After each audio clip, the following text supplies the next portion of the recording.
Hi everyone, it's Gabe here. So I wanted to make this quick video about the North Carolina bathroom bill, if you're very aware of that and everything.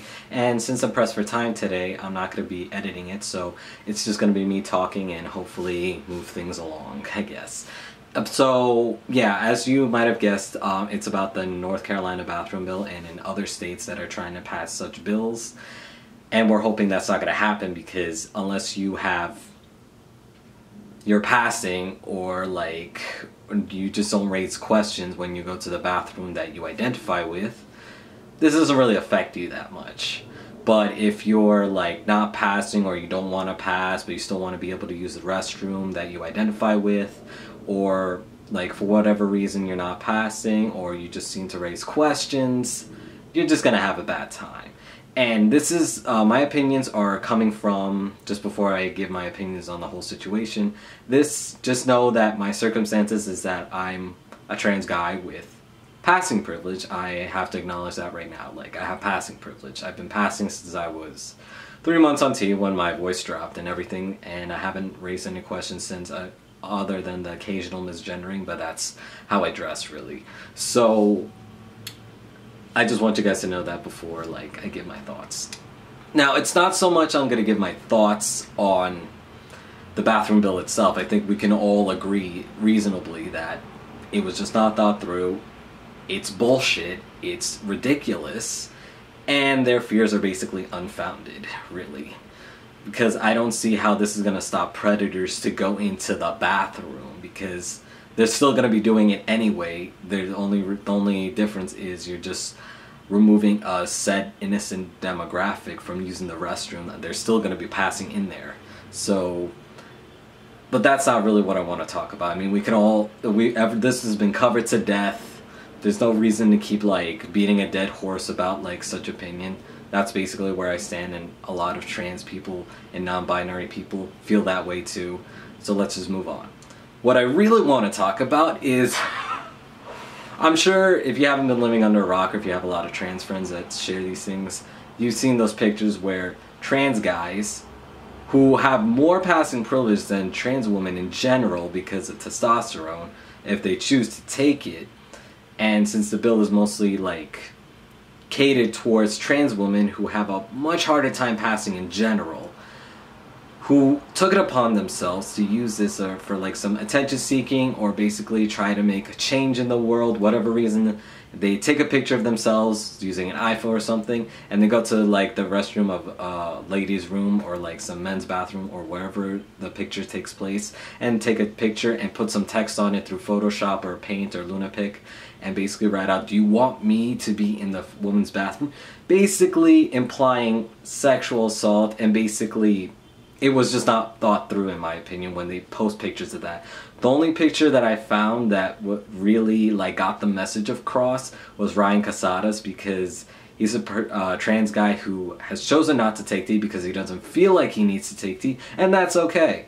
So his point got pretty much more across, because you have to remember that social media, when you're like taking pictures or doing videos, you have to keep in mind of your like audience. You have to think through before you post something, because I feel like the trans guys that like were posting this stuff were well intentioned. I'm not doubting that, but the thing was that when they took these pictures, they weren't really thinking through of the demographic, because remember that we're trying to change this law, not just take pictures. Taking pictures is really easy. All I can do is just grab this camera right now, go to the bathroom of like a park or something, and post myself right next to the ladies' room. That's really easy to make change. Like, if that's how it makes change, I'm pretty sure the world would change by now. Like, it really would. Like, at a stagnant pace, but I'm pretty sure we would have progressed a lot more if it was like that. But it's not. Your change is brought about writing, educating, that kind of stuff. At least that's what I think. Not everybody can do it, but that's how I truly feel. Pictures do show 1,000 words, but the 1,000 words that are from the pictures that I've seen did not get the point across. It basically perpetuated stuff about like the person who feared that trans women are coming in there like to check their junk or like whatever and stuff. Like the woman getting scared and everything.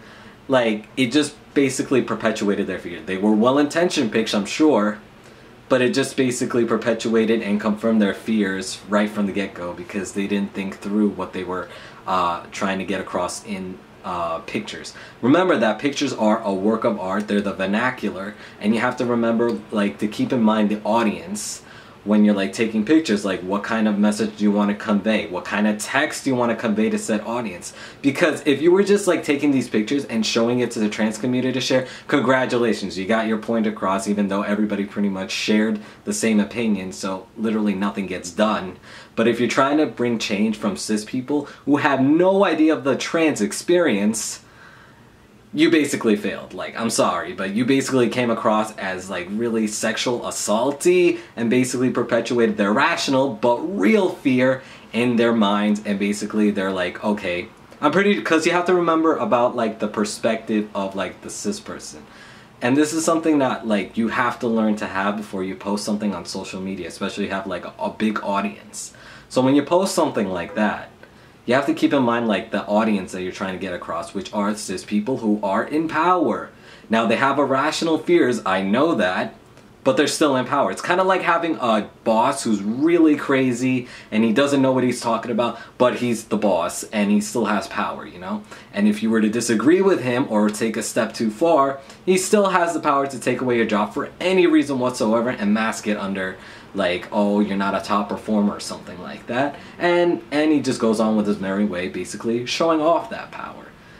And that's basically what happens. Like, these people have real fear, but these are the people we're supposed to be convincing. We should not be convincing trans people who already have like the same views and stuff, because we have the same views, we're just not in power. We have to be I guess what's the word, basically showing cis people that we are no threat. We just want to pee, that's it. We don't have to like show pictures of us just going to the ladies' room and basically perpetuating their fears. There's other ways to show vernacularly what the message is trying to convey. Remember that the people who are cisgendered are in power, and some of these people are empowered to change these laws for the good if we use social media properly. So yeah, that's all my thoughts for the moment, and like I said, I'm not going to edit this, so I'm sorry if I didn't really like get the message across, but these are my thoughts. I'm very glad that Disney and my own mayor of New York is like fighting back against North Carolina by Disney saying that they're not going to film anymore over there, and mayor saying like state-funded travel to North Carolina is basically banned. So I'm also speaking, well, as a trans guy, not only with passing privilege, but the privilege to live in New York City, which is far from one of the most trans-friendly states, because you could still get fired for being trans and still be legal. But I'm able to use the restroom of the gender I identify with if I was not passing, so that's good. And I even have a card here that even dictates this, like my restroom rights in New York City. So if I ever have trouble, which I don't, I think I'm just gonna give this away to somebody like who actually needs this, because at this point I really don't need it. But maybe I'll post this online, I'm not sure. But anyways, so those are my thoughts. I hope you guys enjoyed it. Please give this video a thumbs up if you liked it. Subscribe. I'm gonna have two videos this week. My usual vlog on Wednesday, and my 1.5 year on T update on Friday. So we have a lot to look forward to. So the wait's not gonna be too hard, but I'm gonna be there. Will you?